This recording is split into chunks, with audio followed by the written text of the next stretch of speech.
పిఠాపురం వెళ్దాం. సో ఉదయం చూసాం మనం వంగ గీత తమ ఓటు హక్కును వినియోగించుకున్న దృశ్యాలు కూడా మనకు కనిపించాయి. ఆమె బయటకు వచ్చి ఓటర్లకు పిలుపునివ్వడం కూడా మనం చూసాం. మరోవైపు మా కరెస్పాండెంట్ కిరణ్ భూపతి అలాగే వినాయక్ కూడా సిద్ధంగా ఉన్నారు.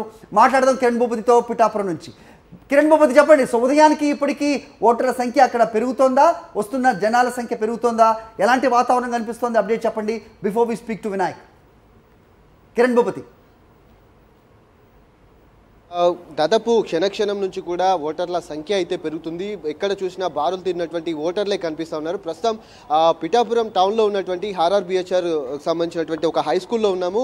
ఇక్కడ కూడా ఓటర్లు బారులు తీరినటువంటి పరిస్థితి కనుక చాలా ఉత్సాహంగా ఎండలు సైతం లెక్క చేయకుండా ఉదయాన్నే వచ్చి తమ ఓటక్కునైతే లైన్లో నిల్చొని చాలా ఓపికగా ఓటక్కును వినియోగించుకున్నటువంటి పరిస్థితులు కనబడుతున్నాయి. ప్రస్తుతం ఆర్ఆర్బిహెచ్ఆర్ గౌట్ హై స్కూల్లో ఉన్నటువంటి 144 బూత్లో ఏదైతే అభ్యర్థి వంగ గీత కూడా ఓటక్కును వినియోగించుకునేందుకు లైన్లోకి వెళ్తున్నటువంటి దృశ్యాలు అయితే కనబడుతున్నాయి. అటు కుటుంబ సభ్యులు, వాళ్ళ కూతురు సత్యపావన్తో పాటు తన భర్త ఎవరైతే ఉన్నారో వాళ్ళ ముగ్గురు కూడా ఓటకును వినియోగించుకునేందుకు వెళ్తున్నటువంటి దృశ్యాలు అయితే కనబడుతున్నాయి. కాసేపటి క్రితం జరిగినటువంటి ఆ పక్కనే ఉన్నటువంటి స్కూల్లో ఉన్నటువంటి ఓటింగ్ సరళిని కూడా తాను పరిశీలించారు. ప్రస్తుతం తాను లైన్లో నిల్చొని ఓటు వేసేందుకు కూడా తాను వంగ గీత వెళ్తున్నటువంటి దృశ్యాలు అయితే కనబడతా ఉన్నాయి. ముఖ్యంగా ఓటు అంశంలో కూడా చాలా మంది వృద్ధులు కావచ్చు, మహిళలు కావచ్చు, చాలా మంది కూడా పెద్ద ఎత్తున ఓటు ప్రక్రియలో కూడా పాల్గొంటున్నటువంటి దృశ్యాలు అయితే మనకు చూసుకోవచ్చు. మహిళలు కావచ్చు, వృద్ధులు కావచ్చు, అంతేకాకుండా యువ ఓటర్లు కూడా పెద్ద సంఖ్యలో ఓటు హక్కును వినియోగించుకోబోతా ఉన్నారు. మరి కాసేపట్లోనే ఇటు ఓటు హక్కును తను కూడా వినియోగించుకోబోతున్నటువంటి పరిస్థితి. వాళ్ళ కూతురు కూడా ఎవరైతే సత్యపావన్ కూడా ఇటు లైన్లో నిల్చొని ఓటు హక్కును వినియోగించుకోబోతున్నటువంటి దృశ్యాలు అయితే కనబడతా ఉన్నాయి. ముఖ్యంగా ఉదయం నుంచి కూడా యువ ఓటర్లు కావచ్చు, మహిళలు కావచ్చు, వాళ్ళందరూ కూడా ఓటు హక్కును వినియోగించుకునేందుకు బారులు తీరినటువంటి పరిస్థితి. ఏర్పాట్లు ఎండాకాలం దృష్ట్యా కొన్ని టెంట్లు కూడా వేయడం జరిగింది. మరి కొన్ని చోట్ల వాటర్కు సంబంధించినటువంటి ఏర్పాట్లు చేశారు. ఏదైనా వడదెబ్బ కనుక తగిలితే ఎవరైతే ఏఎన్ఎంలు కావచ్చు, వైద్య సిబ్బంది కూడా అందుబాటులో ఉంచినటువంటి పరిస్థితులు అయితే ఉన్నాయి. లోపలికి ఇప్పుడే అభ్యర్థి వైఎస్ఆర్సీపీ అభ్యర్థి వంగ గీత కూడా లోపలికి ఓటు వేసేందుకు కూడా వెళ్ళినటువంటి దృశ్యాలు అయితే కనబడుతూ ఉన్నాయి. కాసేపటి క్రితమే జనసేనకు సంబంధించినటువంటి కార్యకర్త ఒకరు ఆ కండువా వేసుకొని రావడంతో తాను అభ్యంతరం వ్యక్తం చేశారు. తన కండువాను కూడా తీసేసి బయటికి పంపించినటువంటి దృశ్యాలు అయితే కనిపించాయి. ఇక్కడ ఉన్నటువంటి రిటర్నింగ్ ఆఫీసర్ కూడా తాను కంప్లైంట్ చేయడం జరిగింది. ఇలా ఎలా ప్రచారం చేస్తారంటూ కూడా తాను ఆగ్రహం వ్యక్తం చేసినటువంటి పరిస్థితులు అయితే ఇక్కడ కనబడుతున్నాయి. తాను ఓటు హక్కు వినియోగించుకున్నందుకు ఇప్పుడు 144 బూత్ లోపలికి తాను వెళ్తున్నటువంటి దృశ్యాలు అయితే మనం చూసుకోవచ్చు. చాలా మంది కూడా నుంచి కూడా గంటల తర్వాత కొంత ఎండ తాకిడి పెరిగేటువంటి అవకాశం ఉన్నటువంటి నేపథ్యంలో వాళ్ళు కూడా ఇబ్బందులు పడకుండా ఉండేందుకు కనీసం కొన్ని ఏర్పాట్లు కూడా చేయడం జరిగింది. తాను కూడా లోపలికి వెళ్ళినటువంటి దృశ్యాలు అయితే కనబడతా ఉన్నాయి. ముఖ్యంగా ఎన్నికలకు సంబంధించినటువంటి సజావుగా జరిగేందుకు చాలా మంది కూడా ఏర్పాట్లు కూడా కొనసాగుతున్నటువంటి పరిస్థితులు అయితే చూసుకోవచ్చు. రైట్, మన విశాఖ నుంచి జాయిన్ అవుతున్నారు సునీల్. సో ఆయన్ను కూడా అడిగే ప్రయత్నం చేద్దాం. విజయవాడ నుంచి మాకు రెస్పాండెంట్ వినాయక్ ఉన్నారు లైవ్ లో అందుబాటులో. ముందు ఆయనతో మాట్లాడించే ప్రయత్నం చేద్దాం. వినాయక్, విజయవాడలో మీరే ఎక్కడ ఉన్నారు? అక్కడ ఎట్లాంటి వాతావరణం కనిపిస్తుంది? ఓటర్లు తమ ఓటు హక్కును వినియోగించుకునేందుకు అధికారులు ఎట్లాంటి చర్యలు చేపట్టారంటే ఏం చెప్తారు? విజయవాడ పార్లమెంట్ పరిధిలో దాదాపుగా 17 లక్షల మంది ఓటర్లు తమ ఓటు హక్కు వినియోగించుకోబోతున్నారు. ఈరోజు ఉదయం నుంచి కూడా ఈ నియోజకవర్గం పరిధిలో చూస్తే కనుక ఓటర్లు బారులు తీరిన దృశ్యాలు కనిపిస్తున్నాయి. మనం ప్రస్తుతం చూస్తున్నాం ఇది కృష్ణలంక విజయవాడ తూర్పు నియోజకవర్గంలో కృష్ణలంక ప్రాంతం. 148, 149, 150, 151, 153, 154 మొత్తం 6 పోలింగ్ స్టేషన్స్ ఇక్కడ ఉన్నాయి. ఇందులో మనం చూస్తే కనుక ఇది మనం చూసే లైన్ 148, 150కి సంబంధించిన పోలింగ్ స్టేషన్ సంబంధించిన క్యూ లైన్. ఇది భారీ క్యూ లైన్ అన్నీ కూడా అంటే పెద్ద సంఖ్యలో ఓటర్లు తమ ఓటు హక్కు వినియోగించుకునేందుకు రావడం జరిగింది. వీరంతా కూడా మనం చూస్తే కనుక పట్టణ ప్రాంతంలో, నగర ప్రాంతంలో మొదటిసారిగా ఇంత స్థాయిలో భారీ సంఖ్యలో మొట్టమొదటిసారిగా ప్రజలందరూ కూడా ఉదయాన్నే ఓటు హక్కు వినియోగించుకోవడానికి రావడం జరిగింది. ఓవరాల్గా చూస్తుంటే వేసవి తీవ్రత ఉండడం ఈ నేపథ్యంలోనే ఉదయాన్నే ఓటు హక్కు వినియోగించుకోవడం కోసం భారీ సంఖ్యలో ఓటర్లు వచ్చినట్టుగా మనం భావించాల్సి ఉంటుంది. ఈ నియోజకవర్గ పరిధిలో దాదాపుగా మనం చూస్తే 1792 పోలింగ్ కేంద్రాలు ఏర్పాటు చేయడం జరిగింది. ప్రతి పోలింగ్ కేంద్రం వద్ద కూడా ఇప్పటికే భారీ సంఖ్యలో ఓటర్లు చేరుకుంటున్న దృశ్యాలు మనం క్యూ లైన్ పరిశీలించే ప్రయత్నం చేద్దాం.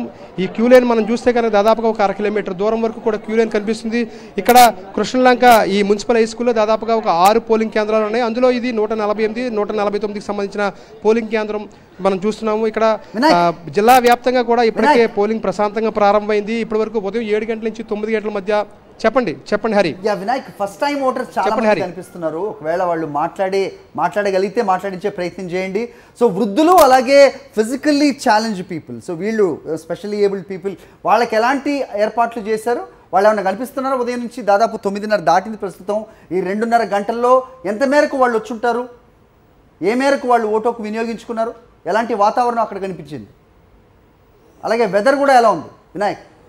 ఉదయం 7 గంటల నుంచి ఇప్పటి వరకు మనం చూస్తే కనుక మనం ఉదయం 7 గంటల నుంచి ఇప్పటి వరకు చూస్తే కనుక దాదాపుగా ఒక 6% ఎన్టీఆర్ జిల్లాలో ఓటు హక్కు వినియోగించుకున్నారు. దాదాపుగా గడిచిన ఎలక్షన్లో చూస్తే కనుక 79% పోలింగ్ నమోదైంది. ఈసారి 85% వరకు కూడా పోలింగ్ నమోదు చేయాలనేది ఎలక్షన్ కమిషన్ నిర్ణయించుకుంది. ఇందులో భాగంగా మనం చూస్తే కొంతమంది తొలిసారిగా ఓటు హక్కు వినియోగించుకోబోతున్న ఓటర్లు కూడా ఉత్సాహంగా ఓటు హక్కు వినియోగించుకొని రావడం జరిగింది. వారితో మాట్లాడించే ప్రయత్నం చేద్దాం. సార్, మొదటిసారిగా మీరు ఓటు హక్కు వినియోగించుకుంటున్నారమ్మా? ఎలా ఉంది? ఉత్సాహంగా ఉందా? ఎలా అనిపిస్తుంది తొలిసారి? అన్న, మీరు మొట్టమొదటిసారి ఓటు హక్కు వినియోగించుకుంటున్నారా? ఎలా అనిపిస్తుంది? మొదటిసారి ఓటు వేయడం ఎలా అనిపిస్తుంది? ఫస్ట్ టైం ఓటు వేస్తున్నాను, ఓటు వేయాలనిపిస్తుంది. అన్న, మీరు ఫస్ట్ టైమా ఓటు వేయడం? ఎలా ఉంది? ఫస్ట్ టైం ఓటు వేయడం ఎలా అనిపిస్తుంది మీకు? బాగానే అనిపిస్తుంది. ఇదంతా కూడా యాంగ్జైటీగా ఉన్నారు. మొదటిసారి ఓటు హక్కు వినియోగించుకునే ఆదుర్త, ఆందోళన కూడా వారిలో కనిపిస్తుంది. ఉత్సాహంగా మొదటిసారి ఓటు హక్కు వినియోగించుకోవడం కోసం ఓటర్లంతా కూడా రావడం జరిగింది. మరోవైపున మహిళలు సైతం పెద్ద సంఖ్యలో బారులు తీరిన దృశ్యాలు మనం చూస్తున్నాం. కృష్ణలంకలోని ఈ ప్రాంతంలో దాదాపుగా ఓటర్లు సుమారుగా మనం చూస్తే కనుక 6 పోలింగ్ కేంద్రాలు ఉన్నాయి. దాదాపుగా ఒక్కొక్క పోలింగ్ కేంద్రాలను కూడా 1200 వరకు కూడా పోలింగ్ సంబంధించిన ఓటు హక్కు వినియోగించుకోవడానికి ఓటర్లు ఉన్నారు. ఈ నేపథ్యంలోనే 6 పోలింగ్ కేంద్రాలను కూడా దాదాపుగా మనం చూస్తే 8000కు పైగా ఇక్కడ ఓటర్లు ఉన్నారు. ఈ నేపథ్యంలో భారీ క్యూ లైన్ కనిపిస్తున్నాయి. ఎక్కడ చూసినా ఉదయం నుంచి కూడా మనం చూస్తే కనుక కేవలం ఉదయం ఎండ శాతం అధికంగా ఉన్న నేపథ్యంలో, ఎండ తీవ్రత ఎక్కువగా ఉన్న నేపథ్యంలో ప్రతి ఒక్కరు కూడా ఉదయం ఓటు హక్కు వినియోగించుకోవడానికి రావడం జరుగుతుంది. ఈ నేపథ్యంలో ఈ రోజు ఉదయం 7 గంటల నుంచి 9 గంటల వరకు చూస్తే కనుక దాదాపుగా 7% నమోదైన పరిస్థితి. మొత్తంగా చూస్తే కనుక 85% వరకు కూడా ఈ పోలింగ్ను పెంచాలనేది ఈసీ లక్ష్యంగా నిర్ణయించుకుందని చెప్పుకోవచ్చు. హరి, ఓకే వినాయక్, చూసాం మనం పిఠాపురం నుంచి మా కరెస్పాండెంట్ కిరణ్ భూపతి, విజయవాడ నుంచి వినాయక్ అప్డేట్స్ అందించారు. శ్రీకాకుళం వెళ్దాం. మా కరెస్పాండెంట్ సునీల్ సిద్ధంగా ఉన్నారు, మాట్లాడే ప్రయత్నం చేద్దాం. సునీల్, ఎక్కడున్నారు శ్రీకాకుళంలో? మీరు ఏ పోలింగ్ బూత్ వద్ద? ఎలాంటి పరిస్థితులు కనిపిస్తున్నాయి? దాదాపు 2:30 గంటల వ్యవధి దాటింది. ఏ మేరకు ఓటర్లు బయటకు వస్తున్నారు? ఎలాంటి ఉత్సాహం చూపిస్తున్నారు? ఏంటి మీ దగ్గర ఇన్పుట్స్? ఎస్ఆర్ఈ శ్రీకాకుళం జిల్లా వ్యాప్తంగా పోలింగ్ ప్రక్రియ ప్రశాంతంగా సాగుతుంది. అదే కొన్ని చోట్ల టీడీపీ నాయకులు మాత్రం వావరాక్షన్ చేస్తున్నారు. ఏదైతే టీడీపీకి చెందిన మేనిఫెస్టో ఉందో మేనిఫెస్టోని అయితే పోలింగ్ కేంద్రం వద్ద చూపించడం, దాంతోపాటు ప్రధానంగా టీడీపీకి చెందిన ఈవీఎంకి సంబంధించిన ఉంటాయి. ఈవీఎం బ్యాలెట్లకు సంబంధించిన గొండు శంకర్, శ్రీకాకుళం అభ్యర్థికి సంబంధించిన గొండు శంకర్ ఉంటాడు. గొండు శంకర్కి సంబంధించిన డమ్మీ ఈవీఎం మిషన్లను పోలింగ్ కేంద్రం వద్దకు అతని అనుచరులు వచ్చి ఓటర్లకు ప్రలోభాలకు గురి చేసే విధంగా ప్రయత్నం చేస్తున్నారు. ప్రధానంగా ఇక్కడ మనం సింగిపురం వద్ద ఉన్నాం, సింగిపురం పోలింగ్ స్టేషన్ వద్ద ఉన్నాం. ఇక్కడైతే స్వయంగా గొండు శంకర్కి చెందిన అనుచరుడు వచ్చి ఇక్కడ డమ్మీ ఈవీఎం మిషన్ చూపించడమే కాకుండా డమ్మీ ఈవీఎం మిషన్ వద్ద గొండు శంకర్ ఫోటో చూపించి ఇతనికి ఓటు వేయాలని ఓటర్లను ప్రలోభాలకు గురి చేస్తున్నారు. ఏదైతే దాంతోపాటు పార్టీ మేనిఫెస్టోను కూడా ఇక్కడ ప్రదర్శించడం, దాంతోపాటు పోలింగ్ స్టేషన్ పరిధిలో ఎలాంటి పార్టీలకు సంబంధించిన ఎలాంటి కార్యక్రమాలు చేయకూడదు, అలాంటి సందర్భాల్లో కూడా అలాంటివి తెలిసినప్పుడు కూడా ప్రధానంగా టీడీపీ నాయకులు ఓడిపోతామనే భయంతో, ఓటమి భయంతో చాలా సందర్భాల్లో ఇలా ప్రలోభాలకు గురి చేసే ప్రయత్నం చేస్తున్నారు. అయితే కేవలం శ్రీకాకుళం పట్టణంలోనే కాకుండా హెచ్చెర్ల నియోజకవర్గంలో కూడా కొన్ని ఇలాంటి సంఘటనలు జరిగాయి. దాంతోపాటు టెక్కల నియోజకవర్గంలో ఇలాంటి సంఘటనలు ఎక్కువగా జరుగుతున్నాయి. దాదాపు 18 బూతుల్లో రిగ్గింగ్ జరిగే అవకాశం ఉంది.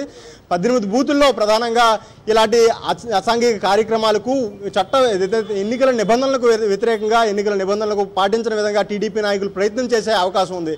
ఇలాంటి నేపథ్యంలో అక్కడ అడిషనల్ ఫోర్సెస్ పెంచారు, అదనపు బలగాలు కూడా ఉన్నాయి.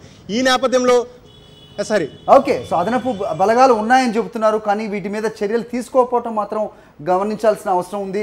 రైట్, చూడండి. సో మరిన్ని అప్డేట్స్ కోసం మళ్ళీ మీ దగ్గరికి వస్తాం సునీల్.